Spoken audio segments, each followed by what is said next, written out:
challenge yourself continually to see how far past yesterday you can push today and tomorrow, and to continually experiment with expanding the domains not only of your competence, but of your ability to increase that competence.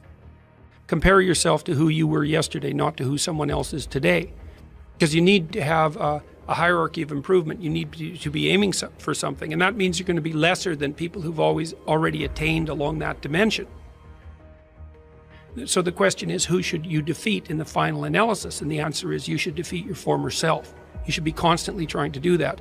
And you're the right control for yourself too, because you're the one who's had all your advantages and disadvantages. And so if you want to compete fairly with someone, then you should be competing with you. If you're improving yourself, then what you are doing is competing with your lesser self. And then you might also ask, well, what is that lesser self? And that lesser self would be resentful and bitter and aggressive and vengeance-seeking and all of those things that go along with having a negative moral character. And those are things that interfere with your ability to progress as you move forward through life.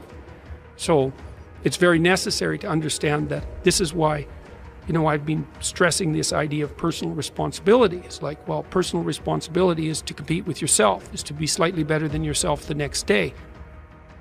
And it better in some way that you can actually manage, and that's humility. Like, well, I'm a flawed person, I've got all my problems. Could I be as good as person X? It's like not the right question. The right question is, could you be slightly better tomorrow than your currently flawed self?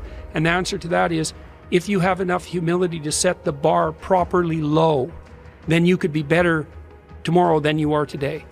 And you might say, well, what's the right way of being in the world, if there is such a thing? And it's not acting according to a set of rules. It's attempting continually to transcend the flawed thing that you currently are. And what's so interesting about that is that the meaning in life is to be found in that pursuit. So I've been laying that out in these discussions too, because it's saying, well, the fundamental issue is that life is tragic and difficult, very tragic and difficult for everyone. And it's also tainted by malevolence, because no matter how things are tragic and difficult, but there's always some stupid thing that you could do or someone else could do that could make it even worse than it has to be. And so that's life. And you need an antidote to that, because that can embitter you. Constant contact with that. Just the tragedy, but the tragedy combined with betrayal and malevolence, that makes it even worse, especially if it's self-induced. Okay, so you need something to set against that so you don't get bitter and resentful. Well, what do you set against that? Doing something worthwhile. By your own definition, say. You need some reason to get the hell out of bed on a terrible day because you've got something good to do. Well, what's the best thing you can do? Transcend your current wretched and miserable self. There's meaning to be found in that, and that's a meaning that's associated with responsibility. One of the things that I've been trying to lay out clearly is that life is hard. It's tainted by malevolence and betrayal. That can make you bitter. You need a meaning to offset that. Where's the meaning to be found? Not in rights, not in impulsive pleasure, but in responsibility. You take responsibility for yourself, so you take care of yourself. If you're good at it, you have some excess left over to take care of your damn family. If you're good at both of those, then you have some excess left over to take care of your community. Those are heavy burdens. You pick up the burdens, you find that's meaningful. The best way to pick up the burden is to continually improve yourself, and that's where the meaning is to be found. And so that meaning is in the continual self-transcendence. That's letting your old self die and the new self be reborn. Even if things are going really well for you now, there's going to be a time in the future where things are rough. You're going to be ill, family member's going to be ill, a dream is going to fall apart, you're going to be uncertain about your employment status. Like the flood is coming, right? The apocalypse is coming. It's always the case in life. And you have to be prepared for it. And the question is how to prepare for it. And the answer to that is to find a way of being that works even under the direst of circumstances. You've got the possibility to slowly raise yourself out of the mire. You've got the possibility to do just what the fighter does when he's defeated, which is to say, well, regardless of the circumstances that might have led to my defeat, like even if there were errors on the part of the referee, this is no time to whine about it. This is a time to take stock of what I did wrong so that I could improve it into the future. And that's the right attitude. The point is, your best strategic position is, how am I insufficient and how can I rectify that?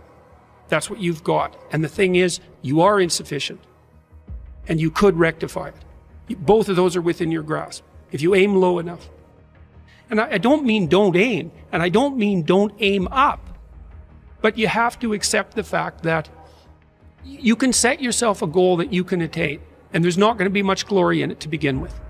Because if you're not in very good shape, the goal that you could attain tomorrow isn't very glorious. But it's a hell of a lot better than nothing, and it beats the hell out of bitterness, and it's way better than blaming someone else. It's way less dangerous. And you could do it. And what's cool about it, it's one step on a very long journey. And it starts to compound on you. So a small step today puts you in a position to take a slightly bigger step the next day. And then that puts you in a position to take a slightly bigger step the next day. And you do that for 2 or 3 years, man, you're starting to stride. I don't know how many people have come and told me. It's so strange. They said, well, I started making my bed and that made all the difference. It's like, well, yeah, you decided to aim up, man. And the first concrete instantiation of that was that you made your bed. And you think, well, that's nothing heroic. It's like, no, but aiming up is heroic. That's something. And then lowering yourself to the point where you're not above the mess in your room.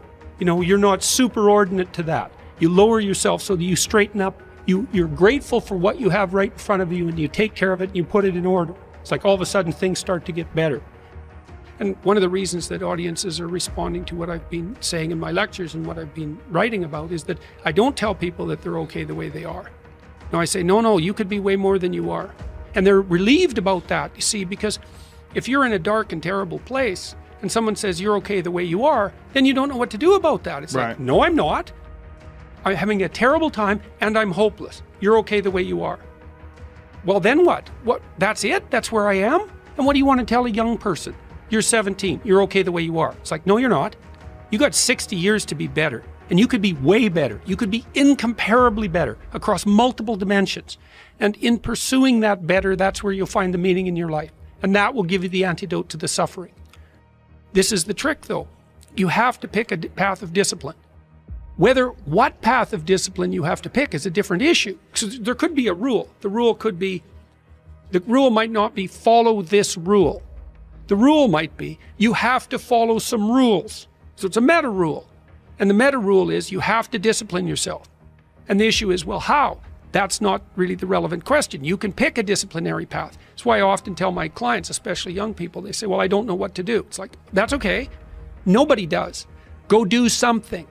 Do the best thing that you can think of. Put the best plan you have into practice. It's not going to be perfect, and it will change along the way. But it will change partly because you become disciplined pursuing the path. And as you become disciplined, you become wiser. And as you become wiser, you become able to formulate better and better plans. So you can start vaguely and confused and develop a plan that's not so great, and you start to implement it. And then you accrue incremental wisdom as you implement your flawed plan. And that enables you to fix the plan. And so that's part of that process of incremental self-improvement as well. Imagine you only have $100,000 to go buy a house. And so you go look at this house and it's like, Jesus, this house, man, it's like it needs a lot of work. It's like, well, that's all you've got. Well, are you going to pretend that the house is okay the way it is? Or are you going to look for where it's rotten and where the plumbing doesn't work and where the stove doesn't work? You have to go and look and see where everything needs to be fixed. And that is harsh, man. And then in order to do that properly, someone has to have taught you, look, you aren't your problems. You're most fundamentally that which, if it confronts its problems, can solve them. And that's the hero myth in a nutshell, by the way. The hero is the person who confronts horrible, chaotic potential and tames it and makes something of it, right? That's the fundamental human story. But the problem is that you have to face what you don't want to face in order to fix it. So you look at all the things about yourself that need to be burned off, that need to be dispensed with. And that, man, especially at the beginning, especially if you're screwed up, that might be like 95% of you. It's not pleasant. But if you know that you're the thing that can transcend your problems, most fundamentally, if you know you're the thing that, if it faces the problems, can transcend them, then you have the faith that would enable you to take stock of who you are.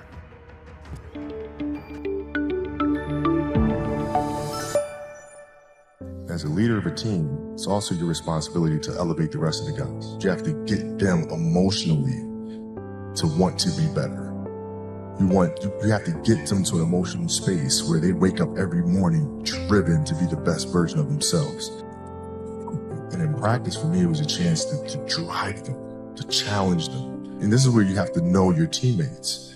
Because if it's late, you just had a back-to-back and we had practice the next day and you show up, guys don't feel like going through the motions, don't feel like practicing. It's important to know each and every one of them individually, personally, because then you know what nerve to touch. And if practice is more intense and harder than a game 7 will be, then a game 7 will be easy. But if it's not, then that's when teams start folding and capitulating. I think the best way to prove your value is to work, is to learn, is to absorb, to be a sponge. But you always want to outwork your potential. As hard as you believe you can work harder than that. And that's what I tried to do when I first came in the league. But basketball is such a direct competition sport. That competitive nature, the work ethic, and curiosity. Because I asked a lot of questions. I would always sit down and just ask questions about certain games that I studied growing up. What actually happened there? What did you feel there? Why? I always dreamed as a kid that, it was possible to score 80 or 90 or 100. I always just had a dream. Sometimes you lay down in bed and you visualize things. I'd imagine playing for the Lakers, and I would imagine what the uniforms look like. I'd imagine where we'd be playing, and the smell of the arena and all sorts of stuff. And I would see myself, getting hot. So you just keep dreaming and dreaming and dreaming. And before I go to sleep, I'm like at 120 points, And so when you grow up, downloading that into your brain over and over and over. And then, that summer, I made 1,000 shots a day. 1,000. And they weren't just shots. It were shots that you saw in that game. They were specific shots. It was coming out of the corner, going to the pinch post, footwork in the post, coming off the screen. It was very specific. So when you download that into your system and you go out in the court and you're just executing things that you've done thousands of times before, and you have that dream, then that becomes possible. Rudy was one of my favorite films growing up. After watching that film, I come to understand if I could work that hard every day, being blessed with the physical tools that I have, what would my career be? And I made a promise to myself from that day that I was going to work that hard every single day so that when I do retire, I have no regrets. And that was the most important thing for me, is to leave no stone unturned, get better every single day. And if I lived that way, then over time, I'd have something that was beautiful. And that was my philosophy. It seems like a pretty simple one, but if you live your life to just get better every single day, and do that for 20 years, what do you have? Basketball for me was the most important thing. So everything I saw, whether it was TV shows, whether it was books I read, people I talked to, everything was done to try to learn how to become a better basketball player. Everything. And so when you have that point of view, then literally the world becomes your library to help you to become better at your craft. At 13 years old, I played the longer game because my game wasn't about being better than you at 13. It was to be better than you when the chips are really on the line. So when we played at 13, I would size you up and see what your strengths and weaknesses are. How do you approach the game? Are you silly about it? Are you goofy about it? Are you good at it just because you're bigger and stronger than everybody else? Right? Or is there actually thought and skill that you put into it? Right? And when I'd play to my weaknesses. Because when you're playing summer basketball, there's so many games. So there's not a lot of skill work being done. So when are you going to get better? Right? When you're playing in competition situations, you're only playing to your strengths. Why? Because you want to win. Right? So what I would do, I was work on the things during those games that I was weak at. Left hand, post game, pull up jump shot. Right? So I have a strategy. And so then fast forward to when I'm 17 and my game is completely well-rounded, and that player at 13 that I saw at 13 is still doing the same shit at 17, now you got a problem. I see a lot of players take vacations with other players that are close friends. It's just to take vacations or just hang out, just to hang out. I never did that. Why not? Why didn't you do that? Well, because when I retire, I didn't want to have to say, I wish I would have done more. I don't want that. What were some of the factors you looked at on how to improve your game season after season?